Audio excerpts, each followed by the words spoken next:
Hola amigos de Cinete, estamos con Jesús Mario Lozano, director de una película que se llama Fuego Adentro, una cinta que, bueno, nosotros tuvimos la oportunidad de verla ya en Morelia el año pasado y que este año por fin llega a cartelera mexicana. Jesús, gracias por esta entrevista. No, muchas gracias a ti por verla y por estar aquí para hablar de Fuego Adentro. Oye Jesús, eh, se dice que el cine contemplativo es un cine en el que no pasa nada, en el que solamente estamos observando sin que haya acciones, sucedan cosas. Tu película muestra que hay un cine que puede ser llamado así, donde hay muchas cosas en pantalla, donde hay muchas emociones en juego y sobre todo, donde vas provocando al espectador a cada paso. ¿Cómo fue para ti el proceso de crear esta película? Pues sí, como dices, muchas de las cosas que pasan en la película están sucediendo de manera interna en los personajes y también como sucedía en el teatro griego, muchos de los sucesos suceden fuera del escenario, fuera de cámara. Entonces, lo que me interesaba era adentrarme en la vida de estos personajes, en su universo interno. Entonces, desde un principio planteamos estrategias que nos llevaran a estar junto con el personaje, estar cerca de él sin necesidad de tener que estar viendo las cosas por las que iba pasando, sino que más bien lo vemos a él o a ellos y reaccionando y relacionándose con su entorno y sus expectativas. Entonces, en ese sentido es donde se enfoca la acción. Oye, filmada en un lugar hermosísimo, ya en Coetzalan del Progreso, allá en Puebla, un lugar paradisíaco que a la vez contrasta mucho con el descenso a los infiernos que tiene este personaje.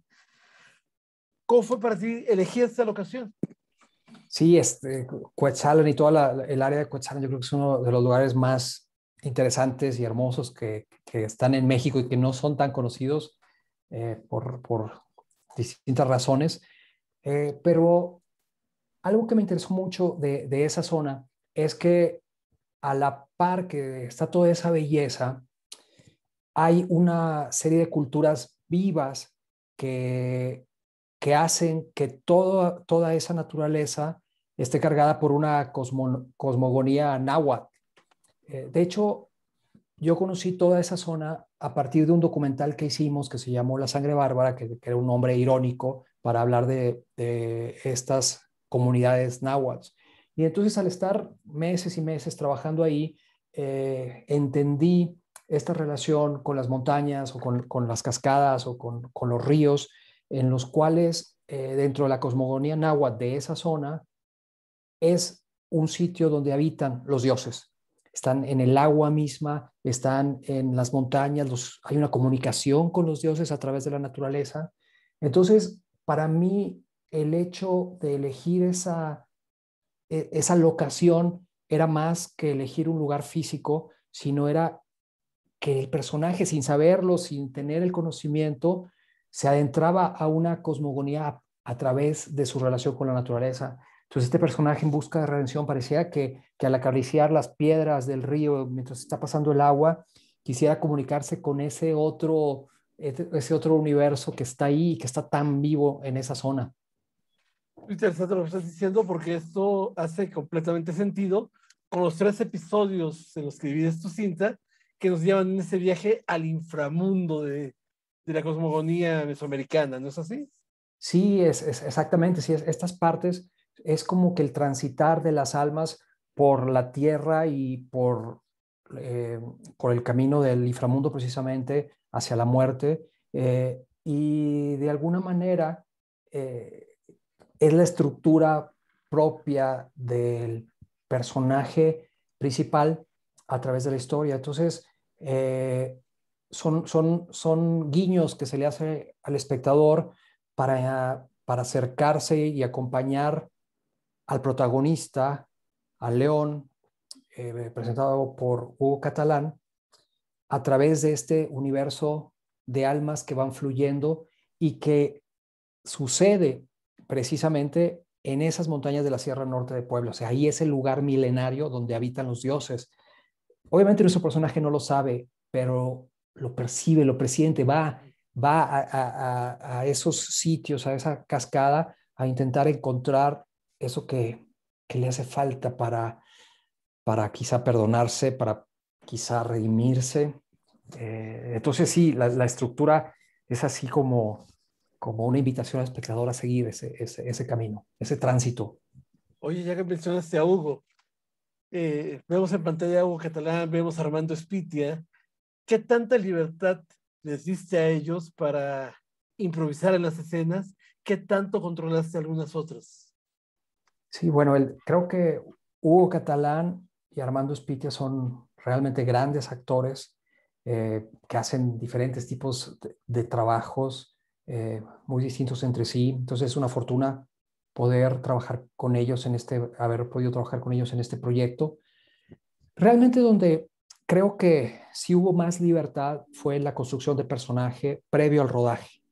Ahí sí nos llevamos algunos meses haciendo investigación bibliográfica, documental, incluso de campo, para que estos personajes se volvieran vivos, que pudieran encarnar las contradicciones y los miedos que enfrentan, que enfrentan estos personajes. Entonces, el hecho de que trabajáramos así fue importante porque ahí es donde entró en gran medida la creación de los propios actores. Ellos fueron proponiendo cosas, fueron trayendo ideas, y entonces lo discutíamos, leíamos textos juntos. Fue un trabajo muy rico, muy similar al trabajo teatral, me parece. Entonces ahí creo que su potencial artístico y de creación estuvo en esa parte del proceso. Y ya en el rodaje, pues por las limitaciones del tiempo, ya era muy eh, específico lo que íbamos a hacer. Aunque había una intención de trabajar un poco el estilo documental, sobre todo desde la formación del crew y todo eso, sí ya era muy delimitado lo que queríamos lograr en el poco tiempo que teníamos. Oye, una cosa que me llama mucho la atención es el cartel de tu película, este póster, que aparentemente no dice nada, pero dice completamente todo lo que tenemos ahí en la cinta. ¿Quién lo creó? ¿Cómo llegaron a él? Bueno, sí, gracias por preguntar. El diseñador es un gran artista que es Ernesto Moncada. Ernesto Moncada fue el diseñador, vio la película y rápidamente eligió una de las imágenes de la película en donde él está precisamente en un río de espalda y un poco creo que logró captar algo que me interesaba en, en el lenguaje del proyecto, y era que no quería tener la posibilidad de estar viendo todo el tiempo el rostro del protagónico. Muchas veces hay esta estrategia de estar viendo la parte de atrás, la nuca, el cuerpo, pero no el rostro, porque como que el rostro es el lugar de la comunicación actual, la psicología, es como que ahí en el rostro está la posibilidad de intentar entender de la manera más convencional quién es este personaje. Y lo que yo quería es que lo imagináramos de otra forma, que lo acompañáramos, pero quizá en la tensión de un músculo en el hombro o lo que está detrás de la cabeza. Es así como que guiarlo al espectador y seguir al personaje desde otros ángulos, desde otros rostros que no son necesariamente la cara, sino el rostro corporal, el trabajo corporal de Hugo Catalán. Y creo que en el póster está eso, ¿no? En vez de estar viendo su cara, vemos la parte de atrás como si estuviera viendo hacia un infinito y pues rodeado por este rojo que enmarca la situación que vive. Que aparte de este fuego adentro de su cabeza también, ¿no? Sí, Exactamente enmarcado en la cabeza, ya llevando al espectador con la idea de que vamos a entrar en una introspección de su vida, de lo que sí, él está sufriendo, ¿no es así? exactamente. Sí, por una parte está esto del fuego adentro, interno de él, como está en el póster. Por otra parte está el fuego adentro en la casa familiar, en el universo fraternal. Y por otra parte también hay ese juego de palabras del mar adentro, ¿no? Como esta deriva para que los barcos, cuando salen a alta mar, que se llama mar adentro, también había esa relación con ese fuego adentro, o sea, adentrarse, meterse a este incendio, este fuego que están viviendo en su entorno. Es muy llamativo que haces un retrato de lo que está pasando en México sin caer en los lugares comunes, sin llegar a mostrar nada realmente en pantalla más allá de, y aún así sacudes al espectador, aún así lo golpeas, aún así lo obligas a reconocer una realidad brutal que vivimos. ¿Qué te llevó a querer narrar este tipo de historia?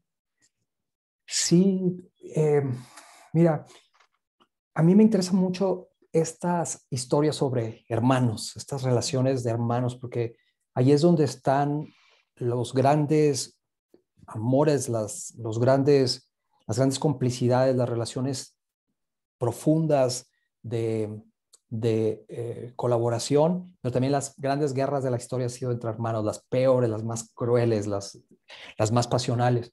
Y entonces yo como lo veía, es que estos dos hermanos que tienen un padre ausente, nunca se menciona qué pasa con el padre, para mí tenía que ver con un poco la historia de México, eso muy dentro de mi interpretación, que frente a esta caída patriarcal de la época priista, de esta dictadura blanda o de esta dictadura fuerte en algunos momentos, que fue muy terrible en muchos momentos para el país, pareciera que a la caída de este patriarcado, de este patriarca obsceno, se quedan los hermanos solos en el caos, sin una figura patriarcal, sin un patriarca que diga esto está mal, esto está bien, están solos. Y de pronto yo decía, es que esto creo que ha pasado en el país, o sea, frente a la caída de un régimen autoritario, que lo fue en muchos momentos, de pronto se quedan los hijos solos en un caos en donde las reglas del padre quedan eliminadas, quedan perdidas y ahora es sálvese quien pueda sin ningún tipo de moral. Obviamente no propongo que hay que regresar a ese padre, incluso a diferencia de lo que pasó en Chile, de que dijeron no queremos regresar a ese padre dictatorial, en México sí, con el regreso de Peña Nieto, o sea, sí hay la votación para que regrese, pero fracasa porque pues de ninguna manera y afortunadamente no se puede regresar a ese padre autoritario.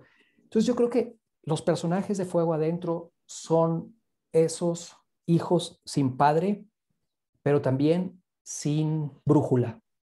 Y creo que eso pasa en el país, o sea, o sea, a la caída de la autoridad absoluta, empieza la guerra, la violencia, empieza el desorden, no hay instituciones que rijan, las instituciones son débiles, y entonces sálvase quien pueda. Entonces, para mí era importante pensar esa situación de estos hermanos sin padre, sin brújula, pero que llegan al límite de su realidad, de sus posibilidades y se tienen que tomar decisiones. ¿Cómo seguimos adelante? Y uno de ellos elige desarrollar un acto ético profundo e irremediable. Obviamente no invito a que vean la película para ver qué es lo que hace, pero yo sí siento que este país necesita actos éticos, a lo mejor no tan radicales o tan extremos o extraños como lo podía hacer el protagonista en la película, pero sí creo que se necesitan actos éticos, no para que regrese un patriarca, ni mucho menos, todo lo contrario, sino para que haya de algún modo nuevos modos de organización más responsables y no solamente dejarnos llevar por el consumo y esta locura de la violencia que no tiene fin. Entonces, por ahí, ya me largué un poco respondiendo, Uh-huh. pero por ahí va este interés de tener a dos hermanos sin padre y que se adoran, pero a la vez se encuentran frente a un precipicio. Y ya prácticamente para finalizar esto, Jesús, Fuego Adentro ya llega a donde tiene que llegar, que es a la pantalla, para que la gente la descubra. ¿Qué viene para ti? Bueno, pues sí, como tú dices, este es el momento fundamental de la película, el que el público pueda verla, pueda acercarse, pueda participar un poco de la película.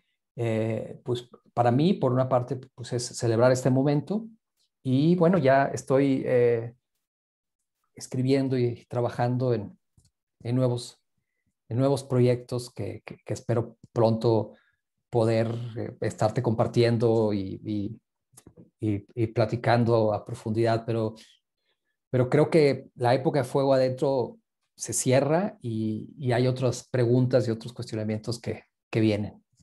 Jesús, muchas gracias. Créeme que vamos a estar muy pendientes de tu trabajo. Desde que lo descubrimos, por ejemplo, en Morelia, quedamos encantados con él y en verdad nos entusiasma mucho saber que por fin va a llegar al público, que es quien tiene que descubrir esto.